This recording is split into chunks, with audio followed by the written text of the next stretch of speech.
Hi, I'm Danielle. I'm Oak Moon Tarot on Instagram, and a lot of you know me. Hi, thank you for being here with me again. This is my second YouTube video. I did my first one last week, so got to keep the momentum going. And I'm still nervous. And I did a little reading for myself, like just now, as Abby was setting up the cameras for me. And I thought I would share it with you because it was pretty good. So basically I read kind of conversationally for myself, so these things just kind of build one upon the other. So I pulled a card. I said, that I'm really nervous and I'm really scared right now. And I pulled the moon. It's the sea of self-doubt, right? And I am definitely floating in that. And then I asked, what life raft can I cling to in this moment? And I pulled death, which basically says, you don't get to cling to a life raft, you get to be in this experience. And funnily enough, I just spent this week writing on death for Patreon, and kind of there's cats out here. There's cats, just FYI, 3 cats wandering about with me, so I'm sure they will show up multiple times. That's Princess Waffles. So I was writing for Patreon this week about death and how it really just asks us to sit, hi princess, to sit with our, hard experiences in a lot of ways. So that was nice to see that show up. Nice / hard. And so I asked, well, what is the value then of me, sitting with this and just floating here in this doubt and fear? And I pulled the Empress. The Empress is sometimes considered a card of unconditional love, and I think that's true. I think the way that I kind of interpret that unconditional love is that the Empress is where we learn to welcome in all of our experiences as valuable. And so this experience now of floating in the moon and sitting in that death energy is valuable for me. And I'm going to plug along and do this. Whew. I do anticipate at some point not being so scared of making these videos, and I'll shut up about it. Okay, so what I really wanted to talk about this week was Ace of Pentacles. I had mentioned in the last video that I had really spent years, and that's no joke, pulling Ace of Pentacles reversed, and how that reflected for me just kind of being someone who tends not to try so that I don't risk failure, keeping dreams safely out of reach, etc. And I also talked about how surprised I was that I was actually making a video, like taking a tangible step towards something that I wanted. And interestingly, the next morning after that video went out on YouTube, I pulled a card for what energy had inspired me to do it, and I pulled Ace of Pentacles upright, and so that felt really great.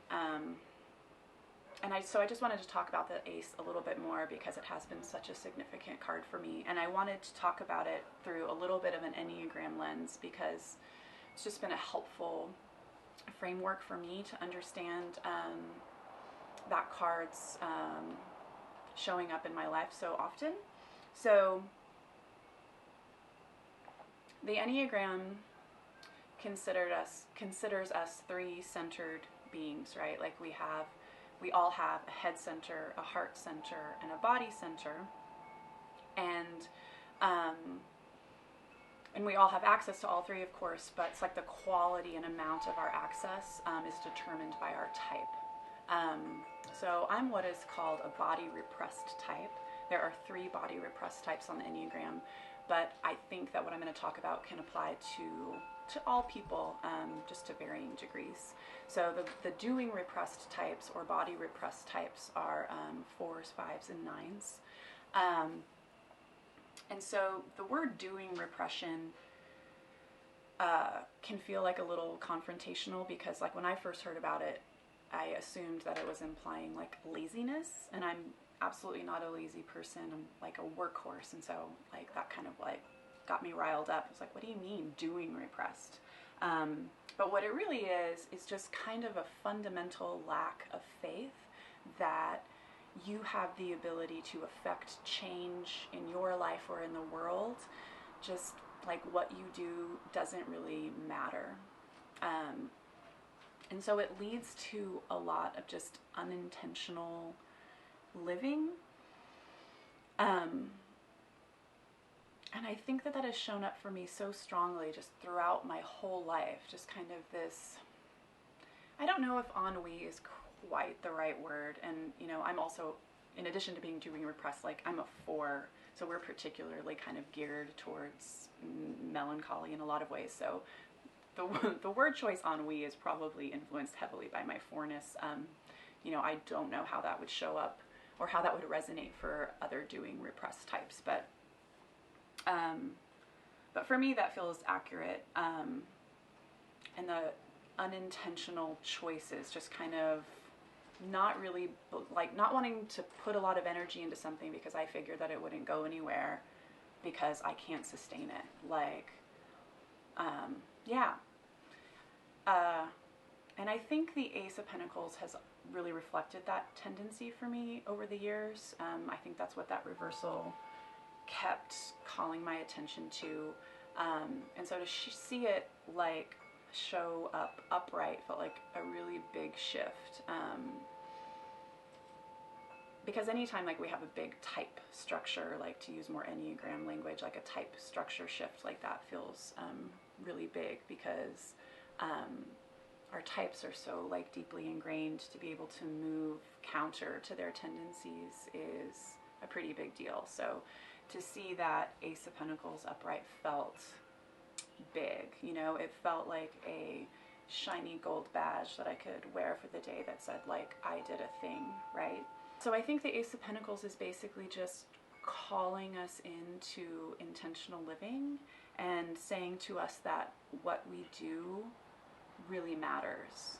I think that aces are hard to grasp in readings oftentimes.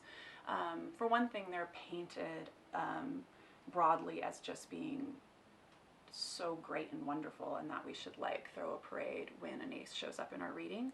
But at the same time, they just kind of feel amorphous and vague, and it can be hard to figure out exactly like what they're referring to. They can be very overwhelming, and I think aces can be very anxiety producing.